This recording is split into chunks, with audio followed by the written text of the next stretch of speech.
Praise the lord.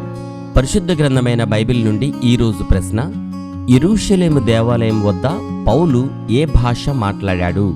Option A Hebrew భాష, option B Arabic భాష, option C Syria భాష, option D Italy భాష.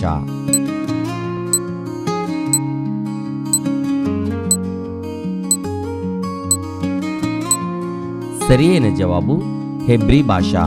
అతడు సెలవిచ్చిన తర్వాత పౌలు మెట్ల మీద నిలువబడి జనులకు సైగ చేసెను.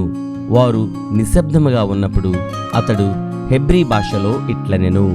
ఇది అపోస్తుల కార్యములు 21వ అధ్యాయము 40వ వచనములో వ్రాయబడి ఉన్నది.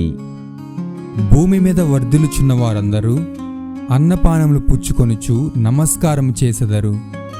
తమ ప్రాణము కాపాడుకొనలేక మంటిపాలగు వారందరూ ఆయన సన్నిధిని మోకరించెదరు. కీర్తనల గ్రంథము 22వ అధ్యాయము 29వ వచనం. Have a nice day.